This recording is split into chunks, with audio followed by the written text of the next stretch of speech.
तुम्ही फार जवळून मुंबई पाहिली, मूळचे मुंबईकर, आणि त्यात तुम्ही महानगरपालिकेची निवडणूकही लढवली होती.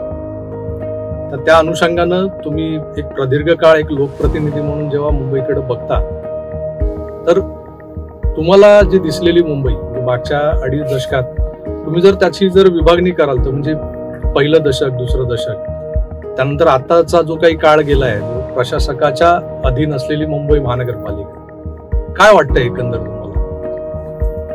मला असं वाटतं की 1999 ते 2014 हे महाविकास आघाडीचं सरकार होतं. म्हणजे आताची महाविकास आघाडी, त्यावेळेची काँग्रेस राष्ट्रवादीचं सरकार होतं. आणि 99 ते 2014 एकच उदाहरण देतो की मुंबई शहरामध्ये 11 किलोमीटरची एक वर्सोवा ते घाटकोपरची मेट्रो बनली. मुंबई शहराचे मुख्य मुद्दे काय आहेत? एक हाऊसिंग आणि दुसरं मोबिलिटी. 2008 मध्ये दहशतवादी हमला झाला. त्यावेळेचे असलेले गृहमंत्री यांनी त्यावेळेला घोषणा केली की संपूर्ण मुंबई शहरामध्ये आम्ही CCTV कॅमेरा लावणार, मुंबईची सुरक्षितता वाढवणार. परंतु 2008 ते 2014 या कालावधीमध्ये काही CCTV कॅमेरा मुंबई शहरामध्ये लागले नाही. आणि 1997 ते 2022 मध्ये सुद्धा मुंबईच्या महानगरपालिकेमध्ये उबाटाचं शासन होतं आणि कुठल्याही प्रकारचं विजन हे या मुंबई महानगरपालिकेच्या ऍडमिनिस्ट्रेशनमध्ये दिसलं नाही. कुठल्याही प्रकारचे आमूलाग्न बदल हे मुंबई शहरामध्ये आणलेले दिसले नाहीत.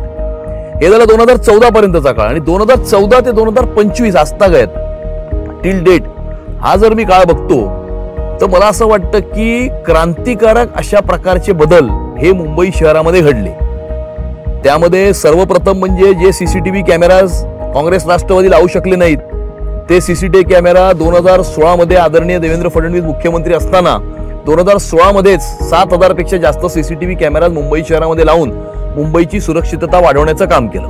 वर्सोवा ते घाटकोपर 11 किलोमीटरची एक मेट्रो आणि आता 325 किलोमीटरच्या मेट्रोचं काम हे सुरू आहे. अर्ध्यापेक्षा जास्त मेट्रो कमिशन सुद्धा झालेली आहे. एकामागोमाग एक फेज जे आहेत ते कमिशन होत आहेत. कोस्टल रोड आपण बघतोय, वर्ली ट्रान्सहार्बर लिंक किंवा अटल सेतू म्हणजे नवी मुंबई आणि सेंट्रल मुंबईला लिंक करणारा जो कोस्टल जो ब्रिज आहे तो ब्रिज आपण बघतोय.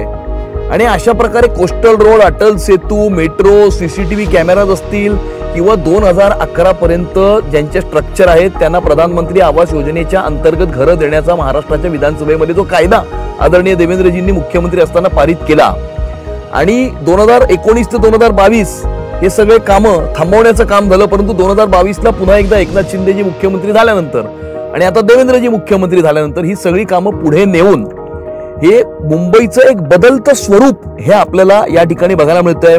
चांगली इन्फ्रास्ट्रक्चर, मोबिलिटी हे सगळ्या योजना सुद्धा पुढे नेत आहेत. सर्वात मोठा आशिया खंडातला अर्बन रिन्युअलचा धारावीचा रिडेव्हलपमेंटचा प्रोजेक्ट ही सुरू झालेला आहे.